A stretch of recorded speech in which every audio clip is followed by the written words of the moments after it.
Hello friends, एक बार फिर से स्वागत है आप सभी का आपके अपने YouTube channel e learning with Priyal में। उम्मीद है आप सभी लोग बहुत अच्छे होंगे। सो बात करते हैं आज के सेशन की, जिसमें हम लोग पढ़ने वाले हैं hydra, the most important topic. आपने सिलेबस देखा होगा, टीजीटी पीजीटी की बात करें तो मोस्ट इंपॉर्टेंट टॉपिक है हाइड्रा। इसके रिगार्डिंग जितने भी इंपॉर्टेंट क्वेश्चन पूछे गए हैं इस टॉपिक से, जितने भी पॉइंट्स आए हैं अब तक एग्जाम में, उन सभी को कवर करने की कोशिश करेंगे। यहाँ करना इतना है, कंसिस्टेंसी बनाए रखनी है, एक एक पॉइंट को बिल्कुल अच्छे से नोट करते चलना है। सो अब हम टाइम वेस्ट ना करते सबसे पहले क्लासिफिकेशन देखते हैं। तो यदि हम जब भी हमको कोई एनिमल दिया होता है ना सिलेबस में, सबसे पहले उसका क्लासिफिकेशन देखना होता है। बिकॉज ऑर्डर पूछ लेगा हमसे, या तो हमसे जीनस पूछ लेगा, तो स्पीसीज पूछ लेगा। इसलिए हमको पहले सिस्टमेटिक पोजीशन देखनी होती है किसी भी एनिमल की। तो हम बात करें सबसे पहले क्लासिफिकेशन देखते हैं, यानी कि सिस्टमेटिक पोजीशन देखते हैं कि हमारा हाइड्रा कौन सी क्लास में, कौन से ऑर्डर में, कौन से जीनस से बिलोंग करता है। सो फाइलम की बात करें, जो हाइड्रा है, फाइलम सीलेंट्रेट है हाइड्रा का, सभी जानते हैं। हमने इसके कैरेक्टरिस्टिक्स पढ़े हैं, हर फाइलम के हमने कैरेक्टरिस्टिक्स पढ़े हैं, सभी एनिमल्स के बारे में पढ़ा है, लेकिन वहाँ हमने आउटलाइन पढ़े हैं। जो एनिमल हमको सिलेबस में दिए गए हैं उनको तो हमको डिटेल में पढ़ना है, क्योंकि क्वेश्चन तो वहीं से आएंगे ना। नेक्स्ट बात करें अगर हाइड्रा की क्लास की, तो हाइड्रा को हाइड्रोजोआ क्लास में रखा गया है। ऑर्डर जो है हमारे हाइड्रा का, दैट इज हाइड्रोइडा, और जीनस है हाइड्रा, और जिस स्पीसीज को हम पढ़ने वाले हैं उसको कहा जाता है हाइड्रा वल्गैरिस, यानी कि स्पीसीज कौन सी हुई है हाइड्रा की, दैट इज वल्गैरिस। ठीक है, नेक्स्ट बात करते हैं, बिल्कुल इंपॉर्टेंट पॉइंट है, जितने भी मेरे हैंड रिटन नोट्स हैं ये, जिनको मैंने पीडीएफ फॉर्म में आपके लिए तैयार किया है, कुछ भी इनसे बाहर नहीं जाने वाला है। आप इसके बाद प्रैक्टिस सेट लगा के देख सकते हैं, आप प्रीवियस पेपर उठा के देख सकते हैं। पूरा सिलेबस मैंने यहाँ कंप्लीट करने की कोशिश कर रही हूँ, आपके लिए डेली टॉपिक वाइज वीडियो लेकर आ रही हूँ। बस आपको इतना करना है कि चैनल को सब्सक्राइब कर देना, शेयर करना और लाइक करना। सो बात करते हैं नेक्स्ट पॉइंट की। नेक्स्ट पॉइंट है कि जो हाइड्रा है, इसका एक और नाम है जिसको कहा जाता है fresh water polyp. Fresh water में पाया जाता है, इसलिए इसको फ्रेश वाटर पॉलिप कहा जाता है। आगे आप सारी चीज़ समझेंगे, पॉलिप क्या होता है, क्या नहीं होता है। ठीक है, हाइड्रा जो है फ्लरिश करता है, यानी बिल्कुल फलता फूलता, कौन सी मतलब हैबिटेट क्या होता है। तो हाइड्रा जो है बिल्कुल कूल पानी में, एकदम जो साफ पानी होता है, जो ठहरा वो स्टेगनेंट वाटर, यानी कि जो ठहरा हुआ पानी रहता है ना, वहाँ एग्जिस्ट करता है। हाइड्रा जो नेम है, हाइड्रा जो दिया है वो लीनियस ने दिया है। लीनियस को कौन नहीं जानता, कैरोलस लीनियस, यानी कि कार्ल लीनियस है कौन बेसिकली, इनको मॉडर्न टेक्सोनॉमी के फादर भी कहा जाता है, आप लोग अच्छे से जानते होंगे। तो हाइड्रा जो नाम है बेसिकली लीनियस ने दिया है। इनको एक और नाम दिया जाता है हाइड्रा को, वाटर सर्पेंट, यानी कि पानी का सर्प भी इनको बोला जाता है हाइड्रा को। नेक्स्ट बात करते हैं, कॉमनली अगर देखा जाए तो वाटर ये पॉन्ड्स में भी पाए जाते हैं, लेक्स में, डिचेज में हाइड्रा की जितनी भी स्पीसीज हैं वो सारी पाई जाती हैं। नेक्स्ट अगर हम मॉर्फोलॉजी देखें, यानी कि उसका रूप, रंग, ढंग, आकार कैसा है, वो सभी हम पढ़ने वाले हैं बिल्कुल अच्छे से। तो मॉर्फोलॉजी किसको कहते हैं, जो कि स्ट्रक्चर देखने से पता लगे कि हाँ आकृति कैसी है, कौन कौन से ऑर्गन्स के अंदर एग्जिस्ट करते हैं, वो सारी चीज़ हम देखने वाले हैं। तो मॉर्फोलॉजी की अगर बात करें तो हाइड्रा की जो बॉडी होती है बिल्कुल ट्यूबुलर बॉडी होती है, यानी कि ट्यूब लाइक स्ट्रक्चर होता है, जो कि अप्रॉक्सीमेटली अगर मेजरमेंट देखा जाए तो 3 to 30 mm तक होता है, यानी कि 3 से 30 mm तक की बॉडी का इनका साइज होता है। और हाइड्रा की अलग अलग स्पीसीज हैं जो कि अलग अलग कलर की होती हैं। ऐसे नहीं कि हम इंसान हैं तो हमका सिर्फ एक ही रंग होता है, ऐसा कुछ नहीं है। हाइड्रा की जितनी भी स्पीसीज हैं उनका रंग अलग अलग होता है। जैसे कि मैं आपको बताती हूँ, ग्रीन कलर का हाइड्रा होता है, ग्रीन कलर का हाइड्रा है, उसकी स्पीसीज है क्लोरोहाइड्रा विर्डिस। ये जो हमने एल्गी पढ़ी थी ना, उसमें हमने सिम्बायोटिक में थोड़ा बहुत इसके बारे में पढ़ा था, लेकिन आज डिटेल में पढ़ते हैं। ग्रीन कलर का जो हाइड्रा है उसकी स्पीसीज है क्लोरोहाइड्रा विर्डिस। अब इसका कलर ग्रीन क्यों होता है, बिकॉज इसमें पता है सिम्बायोसिस में क्या होता है, हाइड्रा के अंदर जू क्लोरेला रहते हैं। जू क्लोरेला मतलब कि जो ग्रीन एल्गी है वो इनके अंदर एग्जिस्ट करती है, इसलिए उनका कलर कैसा हो जाता है, इसलिए उसका कलर ग्रीन हो जाता है। तो इसको ग्रीन हाइड्रा बोला जाता है। उसका कलर ऑब्वियसली ग्रीन है, लेकिन कौन सी स्पीसीज जिसका कलर ग्रीन है, तो वो है आपकी क्लोरोहाइड्रा विर्डिस। ठीक है, याद रखना है। नेक्स्ट बात करते हैं, ब्राउन हाइड्रा भी होता है। अब ब्राउन हाइड्रा है तो उसकी स्पीसीज का नाम क्या है, ये क्वेश्चन कई बार पूछे जाते हैं। तो ब्राउन हाइड्रा है, उसकी स्पीसीज है हाइड्रा ओलिगैक्टिस। ठीक है, हाइड्रा ओलिगैक्टिस क्या होता है, ब्राउन कलर का होता है।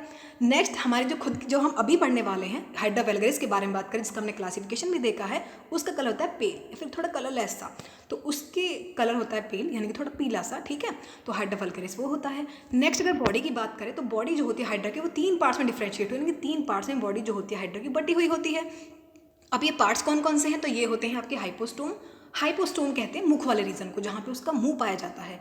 अब माउथ कहाँ है, अब कोई भी एनिमल है सबके एंटीरियर रीजन में माउथ पाया जाता है। हमारे पैर पोस्टीरियर रीजन में तो माउथ होगा नहीं ना, एंटीरियर रीजन यानी कि जो सबसे ऊपर का हिस्सा होता है वहाँ पे माउथ पाया जाता है। अब माउथ पे एक और इंटरेस्टिंग चीज़ होती है कि जो माउथ होता है उसके पास टेंटिकल्स प्रेजेंट होते हैं। भाई टेंटिकल्स क्या होते हैं ये हम सब चीज़ें पढ़ेंगे, लेकिन जो टेंटिकल्स के नंबर होते हैं वो 6 to 10 टेंटिकल होते हैं, जो कि हर स्पीसीज वेरी कर सकते हैं। फॉर एग्जाम्पल यदि मैं क्या कहते हैं इसकी अभी हाइड्रा वल्गैरिस की बात करें तो वहाँ पे 7 टेंटिकल भी हो सकते हैं, 6 भी हो सकते हैं, वही स्पीसीज में वेरी करते हैं, लेकिन मिनिमम 6 से 10 तक टेंटिकल प्रेजेंट होते ही हैं। तो बीच वाला पार्ट जो होता है उसको ट्रंक कहा जाता है। 3 पार्ट से वर्ड डिवाइड होती है, एक तो होता है हाइपोस्टोम जिसको मुख भी कहा जाता है, इनकी माउथ है जो, हाँ और एक होता है ट्रंक यानी कि धड़ वाला रीजन है, और एक होता है बेसल बॉडी। ट्रंक जो होता है मिडिल पार्ट है, ट्रंक सबसे बीच के पोर्शन में पाया जाता है। ट्रंक में क्या होगा, ट्रंक में गोनैड बनेंगे, गोनैड का मतलब जहाँ ओवरी टेस्टिस फॉर्म होंगे और बर्ड भी पाई जाती है यहाँ पे, यानी कि एक बर्ड फॉर्म होती स्ट्रक्चर में आगे मेंशन किया है आपके लिए। थर्ड पार्ट होता है बेसल बॉडी, यानी कि बेसल बॉडी हाइड्रा का वो ऑर्गन है जो कि हाइड्रा को मदद करता है किसी एक जगह से चिपकने में, यानी कि लोअर पार्ट होता है जो कि कहाँ से अटैच के सबस्टेशन से। सबस्टेटम मतलब जहाँ से हाइड्रा किसी ऑर्गन से चिपक जाता है खुद को स्थिर रखने के लिए। एक बार स्ट्रक्चर देख लेते हैं तो आपको चीज़ समझ में आ जाएंगे अच्छे से। तो यहाँ पे क्या होता है, ये हाइड्रा की बॉडी है जहाँ पे एंटीरियर रीजन पे क्या है, ये माउथ प्रेजेंट है, ये है हाइपोस्टोम। हाइपोस्टोम मतलब कि माउथ का रीजन है, यहाँ माउथ प्रेजेंट होता है। ये टेंटिकल प्रेजेंट है जो कि 6 से 8 तक प्रेजेंट, 6 से 10 तक भी प्रेजेंट हो सकते हैं, टेंटिकल होते हैं। इन टेंटिकल पर बहुत सारी सेल्स पाई जाती हैं जो कि इनके ऑफेंस डिफेंस यानी कि बचाव में हेल्प करती हैं। बाकी देख लेते हैं सारे ऑर्गन्स। ये एक्टोडर्म है, बेसिकली जो हाइड्रा की बॉडी होती है वो डिप्लोब्लास्टिक होती है, यानी कि एक्टोडर्म और एंडोडर्म में बटी हुई होती है। तो ये हैं एक्टोडर्म और ये एंडोडर्म। एक्टोडर्म और एंडोडर्म के बीच में एक फ्लूइड भरा होता है जिसको कहा जाता है मीजोग्लिया, ठीक है, आप यहाँ देख सकते हैं। नेक्स्ट जो है ये है गैस्ट्रोवैस्कुलर कैविटी। गैस्ट्रोवैस्कुलर कैविटी इनके खाने पीने को अंदर लेके जाती है, इनके खाने को डाइजेस्ट करती है। कई तरह की सेल्स इन पर भी पाई जाती है, वो हम आगे पढ़ने वाले हैं। नेक्स्ट बात करते हैं ओवरी। ये ओवरी जो कि ट्रंक में फॉर्म हो गई है। ओवरी क्या है, फीमेल रिप्रोडक्टिव पार्ट है। और ये पेंटिकल और ये बेसल डिस्क। बेसल डिस्क क्या है, जो कि किसी आधार से, ये वाला जो रीजन होता है ये हाइड्रा को किसी आधार से चिपकने में हेल्प करता है, और ये है इनकी बर्ड वाला रीजन। नेक्स्ट बात करते हैं, जो हाइड्रा होते हैं डिप्लोब्लास्टिक होते हैं। अभी मैंने बताया दो डिप्लोब्लास्टिक मतलब कि 2 लेयर पाई जाती हैं। एक तो होते हैं एपिडर्मिस, एपिडर्मिस का दूसरा नाम है एक्टोडर्म, ठीक है। एपिडर्मिस एक्टोडर्म एक ही बात होती है। नेक्स्ट बात करते हैं गैस्ट्रोडर्मिस। गैस्ट्रोडर्मिस का एक दूसरा नाम है एंडोडर्म, ठीक है, समझ में आ गया। एपिडर्मिस या फिर एंडोडर्मिस एक ही बात है, लेकिन गैस्ट्रोडर्मिस को हम एंडोडर्म भी कह सकते हैं। अब हम बात करते हैं डिप्लोब्लास्टिक तो है तो, लेकिन एपिडर्मिस रीजन में कौन कौन से सेल्स पाई जाती हैं वो हम यहाँ पढ़ने वाले हैं। तो एपिडर्मिस रीजन जो है इस पर कई तरह की सेल्स पाई जाती हैं। एक तो होती है आपकी मस्कुलो एपिथेलियल सेल्स जिस पर 9+2 का अरेंजमेंट होता है। 9 है पेरिफेरल में और 2 प्रेजेंट रहते हैं आपके सेंट्रल रीजन में। नेक्स्ट सेल देख लेते हैं। अब ये जो है ना, हमने वो देखा था बिल्कुल बाहर से स्ट्रक्चर जैसा हाइड्रा दिखने में लगता है, लेकिन जब हम उसका LS करेंगे यानी कि जब उसको कट करके अंदर के रीजन देखें तो हाइड्रा दिखने में बिल्कुल ऐसा लगता है अंदर से, जैसे कि आप देख सकते हैं यहाँ पे ये हाइड्रा का माउथ है। अगर TS उसका देखा जाए तो ये उसका एनाटॉमी पूरी देखे अंदर से तो ये माउथ है, ठीक है, ये तो देखा था हमने, बस ये अंदर वाला स्ट्रक्चर है। ये उसका हेड रीजन है, बॉडी और ये फुट, 3 पार्ट से बहुत डिवाइड होती है। यहाँ पे टेंटिकल हैं, जिस जगह मैंने बताया भी था। टेंटिकल नीडोसाइट होती हैं जो कि इनको हेल्प करती हैं किसी शिकारी से बचाने में, जो कि इनको नुकसान पहुंचाना चाहते हैं उसको बचाने में हेल्प करती हैं। और ये टेस्टिस होते हैं। टेस्टिस क्या है, मेल रिप्रोडक्टिव पार्ट है। ओवरी क्या है, फीमेल रिप्रोडक्टिव पार्ट है, जो कि कहाँ पाई जाती है, जो कि धड़ वाले रीजन में पाई जाती हैं। ये बर्ड की फॉर्मेशन हो जाती है। और जो बीच वाली है दैट इज गैस्ट्रोवैस्कुलर कैविटी, यानी कि जहाँ पे खाना पीना डाइजेस्ट होता है। अब हम बात करें तो ये जैसे कि ये एपिडर्मिस, मीजोग्लिया, गैस्ट्रोडर्मिस, सेम वही रीजन जो कि हमने आउटर में पढ़ा था, सेम वही हमको यहाँ पे एंडोडर्मिस में हमने पढ़ लिया, ठीक है, ये एनाटॉमी है मतलब उसकी।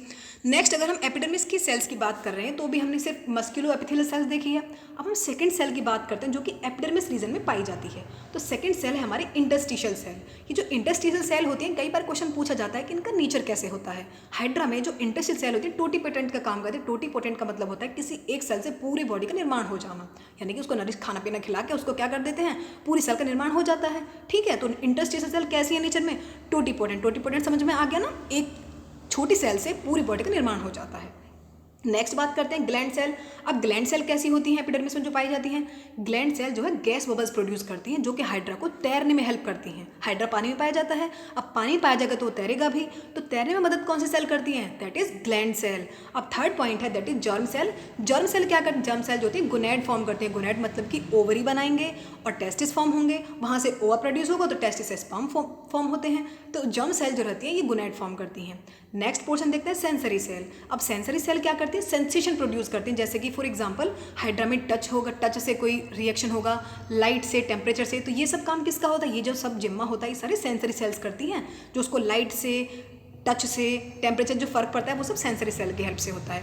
नेक्स्ट अगर बात करें तो नर्व सेल। नर्व सेल जो नेचर में होती है वो नॉन पोलर होती है। और एक इंटरेस्टिंग बात बताऊँ मैं आपको, हाइड्रा के पास ना तो ब्रेन होता है ना ही स्पाइनल कॉर्ड होती है, लेकिन उनके पास नर्व सेल जब भी पाई जाती हैं, ना तो उनके पास ब्रेन है और ना ही स्पाइनल कॉर्ड है, लेकिन नर्व सेल होती हैं जो कि इन सब का काम करती हैं। इनके ब्रेन को फंक्शन का ऑर्गेनाइज करने का काम कौन करती है, नर्व सेल करती हैं।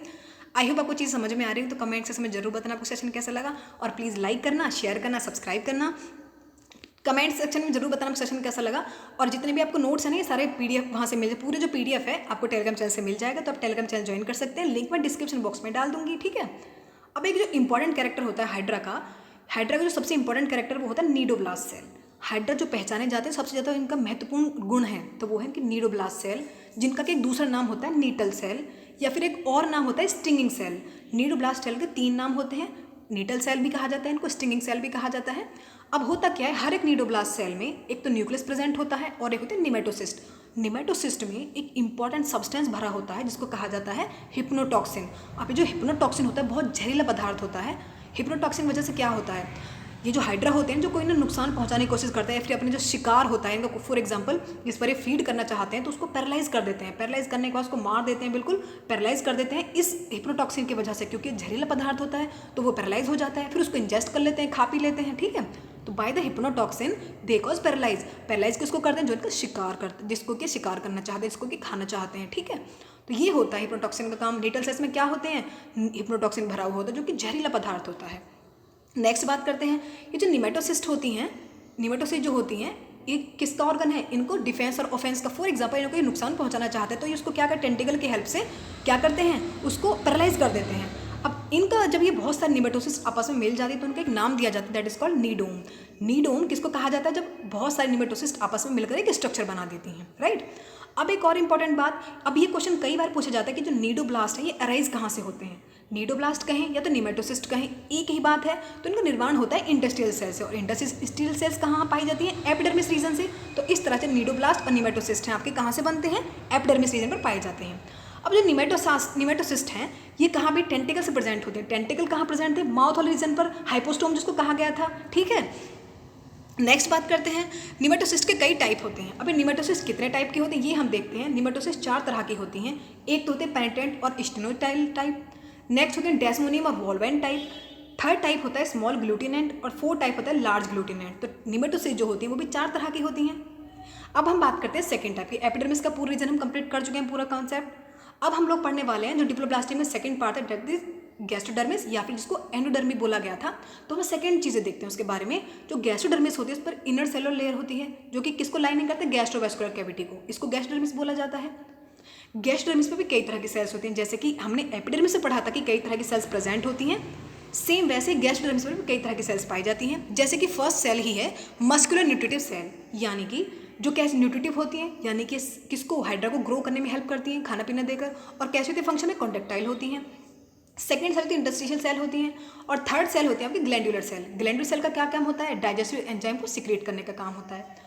फोर्थ टाइप अगर देखा सेंसरी सेल, सेंसरी सेल वही नर्व का पूरा नेटवर्क बनाती हैं, यानी कि इनका ब्रेन का फंक्शन ऑर्गेनाइज करती हैं। और फोर्थ होता है नर्व सेल। नर्व सेल की बात करें, सेंसरी सेल एक ही बात है, एक ही फंक्शन करती हैं ये।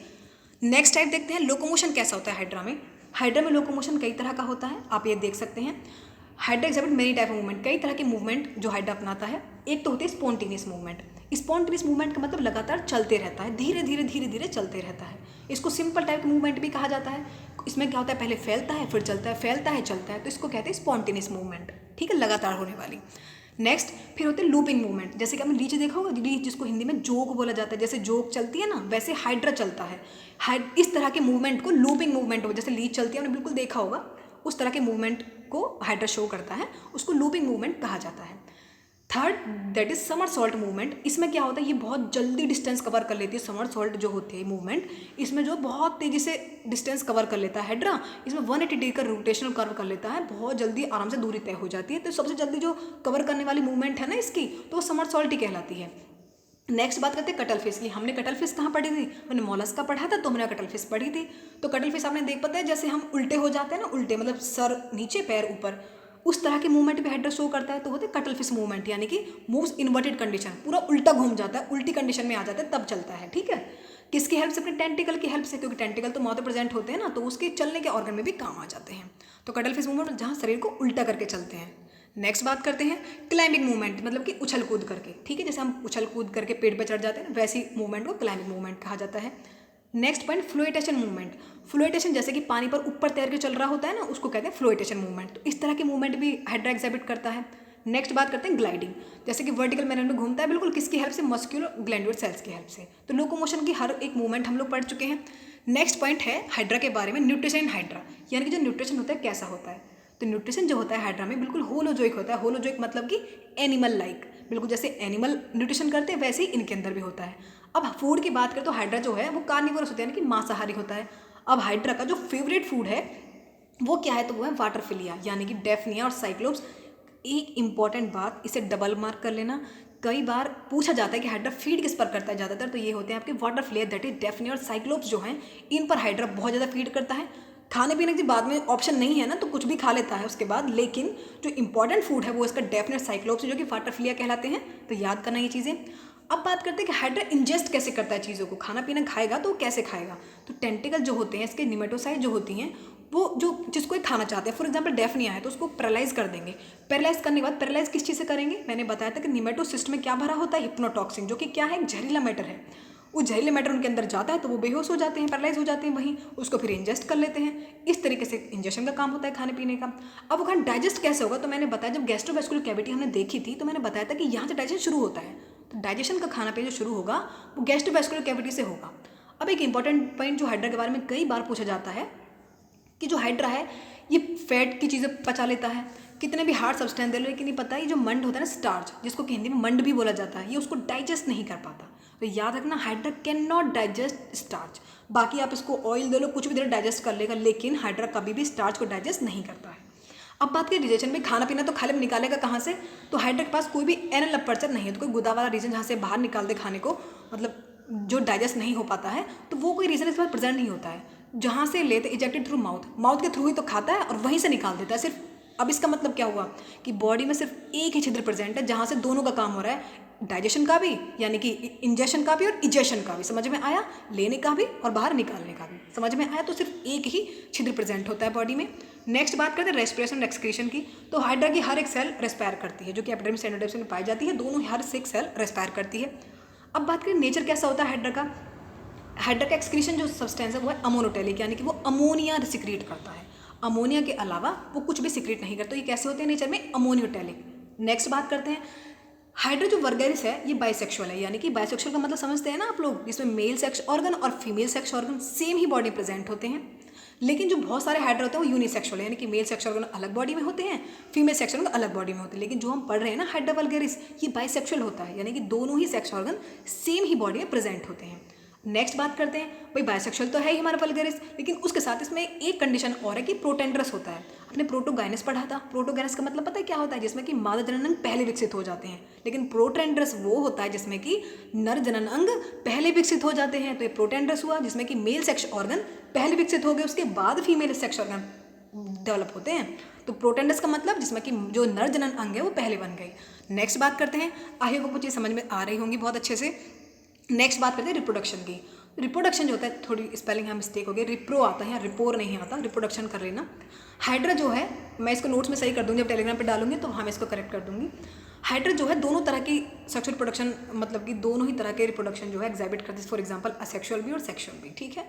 असेक्सुअल में क्या होता है, सेक्सुअल बडिंग के थ्रू होगा। फॉर एग्जांपल बॉडी का कोई एक पार्ट कहीं हो जाता है ना, जनरेट हो जाता है, उसके पूरे ही बॉडी में फॉर्म हो जाता है, that is called budding. Fusion भी हो सकता है, रिजनरेशन भी हो, रिजनरेशन मतलब पूरी बॉडी का एक पार्ट पूरी बॉडी को बना देगा। बडिंग में क्या होगा, कोई एक पार्ट कहीं टूट कर गिर जाता है तो पूरी बॉडी का फॉर्मेशन हो जाता है।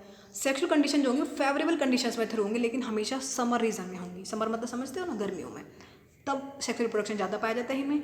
सेक्सुअल रिप्रोडक्शन जो होगा इसमें इंटरेस्टेड सेल जो होंगी बहुत एक्टिव हो जाती हैं, क्या बनाने के लिए, जर्म सेल बनाने के लिए। जर्म सेल क्या बनाएंगे, गुनैड बनाएंगे। गुनैड क्या होते हैं, टेस्टिस और ओवरी। टेस्टिस क्या बनाएंगे, स्पर्म। ओवरी क्या बनेंगे, ओवम। दोनों स्पर्म और ओवम क्या हुए, फ्यूज हुए। फ्यूज होकर क्या बना दिया, जाइगोट बना दिया। समझ में आया आपको। फॉर एग्जाम्पल अभी हमने क्या पढ़ा, सेक्सुअल रिप्रोडक्शन में क्या हुआ, इंटेस्टाइल सेल हुई बहुत एक्टिव, उन्होंने जर्म सेल बना दी। जर्म सेल ने क्या बना, गोनेट बना दिया। गोनेट ने क्या बनाया, टेस्टिस ने क्या बनाया, स्पर्म बनाया। ओवरी ने ओवम बना दिया। दोनों ही फ्यूज हो गए तो क्या बना दिया, जाइगोट बना दिया। ठीक है, समझ आया ना कॉन्सेप्ट अच्छे से। नेक्स्ट बात करते हैं। नेक्स्ट सारी चीज़ें खत्म हो चुकी हैं, हम सब कुछ पढ़ चुके हैं इसके बारे में। तो कोई कमेंट, कोई क्वारी हो आपकी इसके रिगार्डिंग तो मुझे कमेंट सेक्शन में जरूर बताना। सेशन कैसा लगा ये भी बताना है। सब्सक्राइब जरूर करके जाना और मिलते हैं नेक्स्ट वीडियो के साथ। तब तक के लिए बाय, थैंक्स फॉर वॉचिंग।